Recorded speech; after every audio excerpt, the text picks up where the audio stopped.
பக்தியுடன் வரவேற்கின்றது ஸ்ரீநாத் பக்தி மீடியா.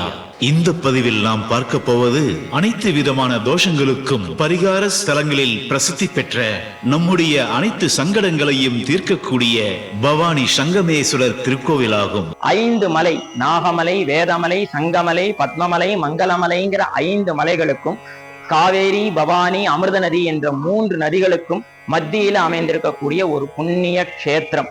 இங்க சங்கமத்துல இருக்கிறதுனால இங்க விசேஷமா பண்ணக்கூடிய பரிகாரங்கள் எல்லாம் ரொம்ப அதிகமான பலன்கள் தர வல்லது.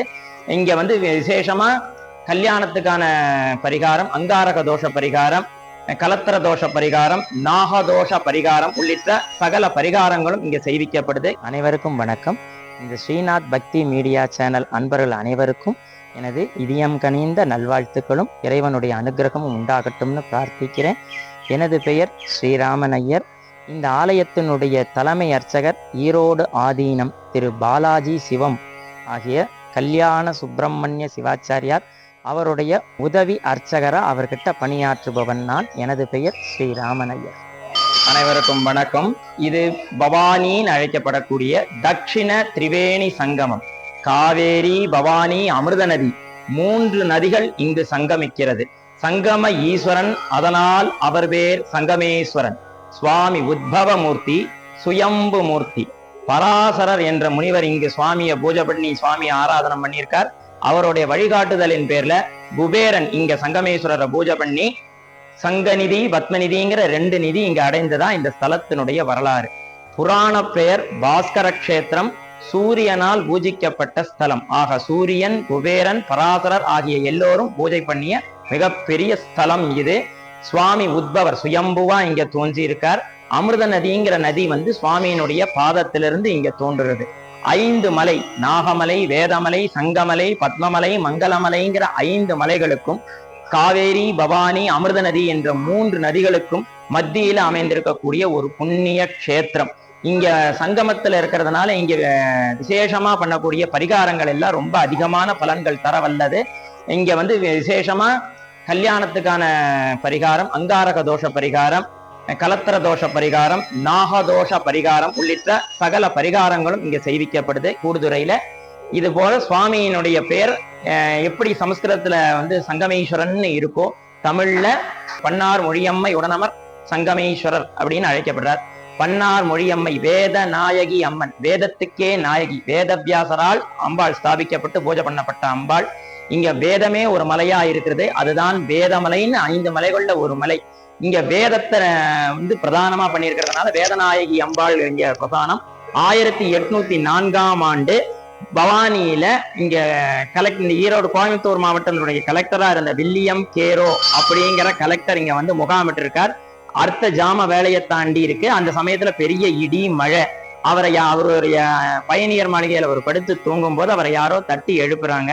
அவர் யாருன்னு பார்த்தா ஒரு சின்ன குழந்தை. அந்த குழந்தையோட கையை அந்த குழந்தை அந்த கலெக்டரோட கையை பிடிச்சி கூட்டின்னு வெளியே வந்துடுறான். திடீர்னு ஒரு இடி அந்த மாளிகையினுடைய கூரை மேல விழுந்து அந்த கூரை இடிஞ்சு விழுந்துடுறது. ஒரு மின்னல் ஒளியில அந்த குழந்தையும் மறைஞ்சு போயிடுறா. தன்னை இந்த ஆபத்திலிருந்து காப்பாத்தினது யார் அப்படின்னு தெரிஞ்சுக்கணும்னு அவர் முயற்சி செய்யும் போது பூஜை முறை குருக்கள் இந்த பக்கம் பூஜை பண்றதுக்கு வரார். அவர் வரும்போது அவர்கிட்ட அணுகி இந்த கலெக்டர் கேட்கிறார், இந்த மாதிரி நேற்று ராத்திரி ஒரு சம்பவம் நடந்தது, என்னை காப்பாத்தினது யாருன்னு நான் தெரிஞ்சுக்கணும்னு ஆசைப்படுறேன். அப்போ எங்க பவானி அம்மன் வேதநாயகியை தவிர இந்த ஜாம வேலையில உங்களை காப்பாத்திருக்கிறதுக்கு இங்க ஆள் கிடையாதுன்னு சொல்றார். அப்போ எனக்கு அந்த அம்பாளை பார்க்கணும்னு கலெக்டர் கேட்கிறார். செவத்துல, காம்பவுண்ட் செவத்துல 3 துவாரங்கள் ஏற்படுத்தப்பட்டு அந்த துவாரத்தின் வழியா அம்பாளை தரிசனம் பண்ண வைக்கிறார். தீப ஒளியில அம்பாளுடைய திருவதனத்துல அந்த குழந்தையினுடைய முகம் அப்படியே தெரிந்ததாகவும், அத்தனை பெரிய அம்பாள் பாலா திரிபுர சுந்தரியா அவருக்கு காட்சி அளித்தது அவரே உணர்ந்து யானை தந்தத்தினாலான தண்ட கட்டில, ஐவரி கிராடல், இதை அம்பாளுக்கு காணிக்கையா கொடுத்திருக்கார். இன்னைக்கும் பள்ளி அறையில அந்த கட்டில நீங்க தாராளமா பார்க்கலாம். அடிக்கு 1000 லிங்கம் இருக்குன்னு இந்த க்ஷேத்திரத்தினுடைய புராணம். அதனால இங்க காசிக்கு நிகரான க்ஷேத்திரம். கொங்கு 7 சிவாலயங்கள்ல இதுவும் ஒரு சிவாலயம்.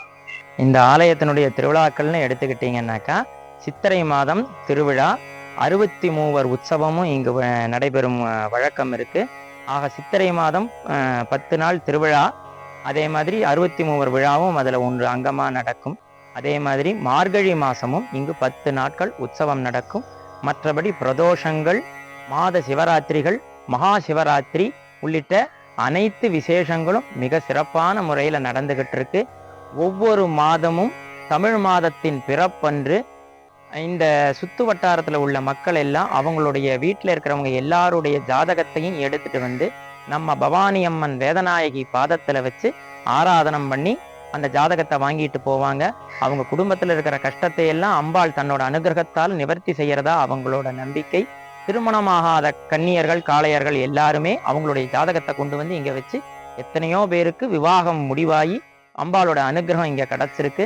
அதே மாதிரி மிக விசேஷமான இந்த இதுல வந்து ஒவ்வொரு வியாழக்கிழமையும் தட்சிணாமூர்த்திக்கும், ஒவ்வொரு வெள்ளிக்கிழமையும் துர்கா பரமேஸ்வரிக்கும் விசேஷமான அபிஷேக ஆராதனைகள் செய்யப்படுது.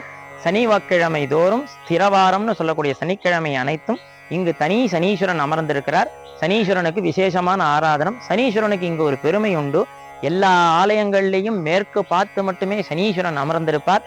நம்ம ஆலயத்துல கிழக்கு நோக்கி அவர் அமர்ந்து அனுக்கிரக மூர்த்தியாக, அதாவது நமக்கு ஏற்படக்கூடிய 7.5 சனி, கண்டகச்சனி, அஷ்டமச்சனி, அர்த்தாஷ்டமச்சனி உள்ளிட்ட அனைத்து சனிதோஷங்களையும் நிவர்த்தி செய்து கொடுக்கும், அனுக்கிரகம் செய்யவும் சுவாமி இங்கே காத்திருக்கார்.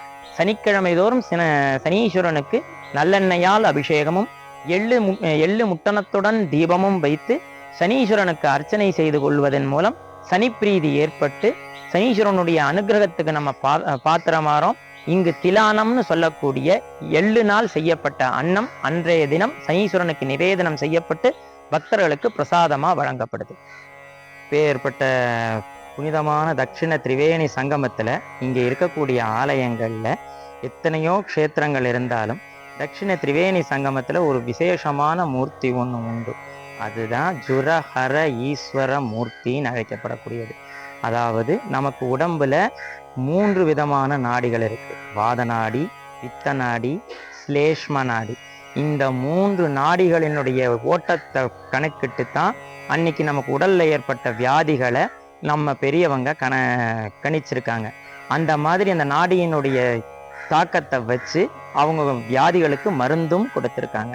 எப்படி இந்த 3 நாடி நம்ம உடம்புல ஓடுதோ அதே கணக்கா 3 கை, 3 கால், 3 முகம், 3 கண்ணோட சுவாமி அனுகிரகம் பண்ணியிருக்கார். அதுதான் ஜுரஹரேஸ்வர மூர்த்தி. நமக்கு உடம்புல ஏற்படக்கூடிய ஜுரத்தை நிவாரணம் செய்யக்கூடிய மூர்த்தி இந்த ஜுரஹர மூர்த்தி. இவருக்கு மிளகு ரசம் வச்சு சாதம் வச்சு மிளகு ரச சாதம் சுவாமிக்கு நைவேத்தியம் பண்ணி பிரார்த்தனை பண்ணிண்டா கண்டிப்பா வியாதிகள் குணமாகும். இரத்த சம்பந்தப்பட்ட வியாதிகள், நரம்பு மண்டல சம்பந்தப்பட்ட வியாதிகள் உள்ளிட்ட பல வியாதிகள் நிவாரணமாகறதுக்கு இந்த மூர்த்தி ரொம்பவுமே ஏதுவா இருக்கார். இந்த மூர்த்திக்கான காயத்ரி மந்திரம் ரொம்ப சக்தி வாய்ந்தது. பஸ்மாயுதாய வித்மஹே ரத்த நேத்ராய தீமஹி தன்னோ ஜுரஹர பிரச்சோதயாத். இந்த ஜுரஹர மூர்த்தியினுடைய மிகப்பெரிய அனுகிரகத்தினால எத்தனையோ பேர் நிவாரணம் அடைஞ்சிருக்காங்க. இன்னைக்கும் கண்கூடா நாங்க பாக்குறோம். பல பேர் எங்கெங்கிருந்தோ இல்லாமோ வந்து சுவாமியை ஆராதனம் பண்ணிட்டு போறாங்க. ஸ்ரீநாத் பக்தி மீடியா சேனல் அன்பர்களுக்கு அனைவருக்கும் எனது இனிய இதயம் கனிர்ந்த ஆசீர்வாதங்கள். மிகவும் சிறந்த ஆன்மீக பணியில இந்த சேனல் ரொம்ப நாளா இருந்துட்டு வருது. அந்த சேனல் இன்னும் மென்மேலும் இந்த மாதிரி ஆன்மீக பணிகள் செய்து வளர எல்லாம் வல்ல சங்கமேஸ்வரனை நாங்கள் பிரார்த்திக்கிறோம். மேலும் பல ஆன்மீக தகவல்களை காண ஸ்ரீநாத் பக்தி மீடியா சேனலை சப்ஸ்கிரைப் செய்து கொள்ளும்படி அன்போடு கேட்டுக்கொள்கின்றோம்.